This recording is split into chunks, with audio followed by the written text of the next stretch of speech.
इस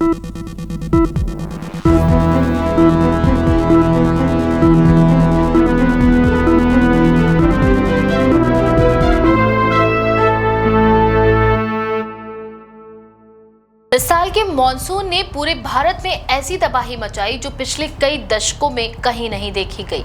बारिश ने न केवल मानव जीवन को प्रभावित किया बल्कि कृषि, उद्योग और बुनियादी ढांचे को भी गंभीर रूप से नुकसान पहुंचाया। मौसम विशेषज्ञों के अनुसार इस बार की भारी और लगातार बारिश के पीछे कई प्राकृतिक और मानव जनित कारण हैं। जलवायु परिवर्तन ने मॉनसून के पैटर्न को अस्थिर कर दिया। समुद्र का तापमान बढ़ना, हिमालयी क्षेत्रों में ग्लेशियरों और नदियों की असमान गतिविधियां और मानसूनी बादलों का असमान मार्ग इस विनाश का कारण बने। हिमालयी क्षेत्र जैसे उत्तराखंड और जम्मू कश्मीर में हुई अतिवृष्टि ने फ्लैश फ्लड का रूप ले लिया। पहाड़ी इलाकों में अचानक पानी का बहाव निचले मैदानों की ओर गया, जिससे गांव और कस्बे पूरी तरह पानी में डूब गए। पंजाब और जम्मू कश्मीर के डैमों से पानी छोड़े जाने के कारण भी कई निचले इलाकों में बाढ़ आ गई। इस प्रकार की अचानक बाढ़ ने लोगों को तैयार होने का मौका तक नहीं दिया और हजारों लोग घरों से बेघर हो गए। मराठवाड़ा, महाराष्ट्र इस साल मॉनसून का सबसे अधिक प्रभावित क्षेत्र रहा। नांदेड़ और लातूर जिलों में बाढ़ के कारण पागल लोग मारे और लगभग 12.8 लाख हेक्टेयर कृषि भूमि नष्ट हो गई। हजारों परिवारों को राहत शिविरों में शिफ्ट किया गया। किसानों की फसलें पानी में डूब गईं, जिससे उनकी आमदनी पर भी गहरा असर पड़ा। ग्रामीण क्षेत्रों में सड़कें और पुल क्षतिग्रस्त हो गए, जिससे राहत और पुनर्वास कार्यों में देरी हुई। बात करें राजस्थान की तो 108 वर्षों में सबसे अधिक बारिश दर्ज की गई है राजस्थान में, लेकिन इसके बावजूद 93 डैम सूखे रहे। बात करें इस बार राजस्थान की तो राजस्थान में 108 वर्षों में सबसे अधिक बारिश दर्ज की गई, लेकिन इसके बावजूद 93 डैम सूखे रहे। इस विसंगति का मुख्य कारण शहरी विस्तार, नदियों के आसपास अवरोध और जल प्रबंधन में कमी है।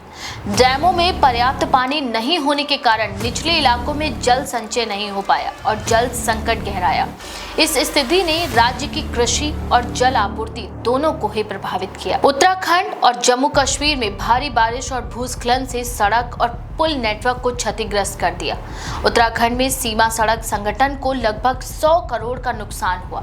पहाड़ी क्षेत्रों में राहत कार्यों में देरी और कठिनाइयों की वजह से लोग अस्थायी आश्रयों में रहने को भी मजबूर हुए।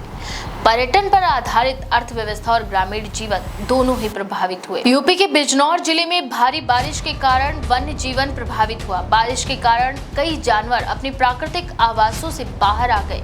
लेपर्ड और अन्य वन्य जीव गांवों में घुस गए, जिससे 3 बच्चों की मौत हुई। वन्य जीव विशेषज्ञों का कहना है कि ये घटना उनके प्राकृतिक आवासों के नुकसान और पानी की कमी के कारण हुई। इस तरह की घटनाएं ये दिखाती हैं कि प्रकृति और मानव जीवन के बीच असंतुलन गंभीर परिणाम ला सकता है। समाज और अर्थव्यवस्था पर भी इस विनाशकारी मॉनसून का गहरा असर पड़ा। पंजाब में लगभग 1400 गांव बाढ़ की चपेट में आए और 2.5 लाख हेक्टेयर कृषि भूमि नष्ट हो गई। कुल मिलाकर लगभग 35 लाख लोग प्रभावित हुए। बाढ़ ने बिजली आपूर्ति, सड़कें, पुल और आवासीय भवनों को भी नुकसान पहुंचाया।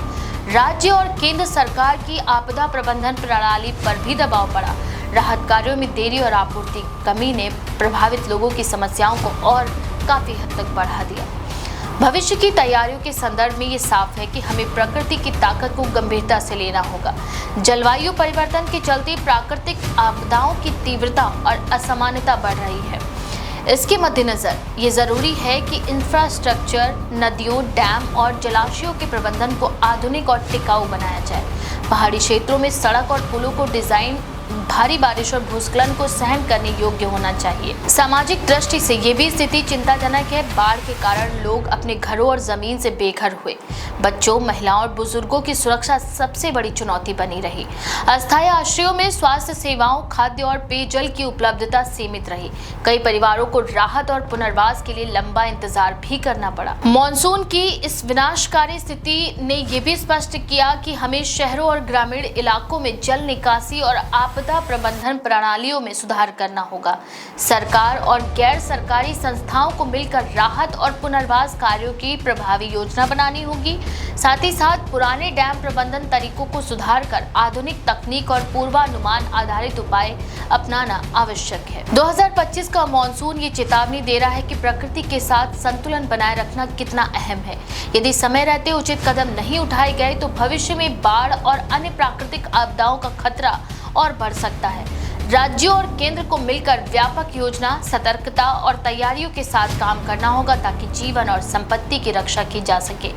कुल मिलाकर ये मॉनसून केवल प्राकृतिक आपदा नहीं बल्कि ये हमें ये सिखा रहा है कि प्रकृति के प्रति संवेदनशील होना और तैयारी करना अत्यंत आवश्यक है। यदि प्रभावी कदम उठाए गए तो भविष्य में आने वाली बाढ़ और अतिवृष्टि की घटनाओं को नियंत्रित किया जा सकता है। ये समय है कि हम पुरानी आदतों और अपर्याप्त व्यवस्थाओं को छोड़कर नए तरीकों को अपनाएं। राज्य और केंद्र की योजनाओं, स्थानीय प्रशासन और समाज की भागीदारी से ही हम ऐसी प्राकृतिक आपदाओं का प्रभाव कम कर सकते हैं। अगर आप भी ऐसा ही सोचते हैं तो अपनी राय कमेंट सेक्शन में जरूर लिखें। ऐसी और भी खबरों के लिए देखते रहें द पेज 19।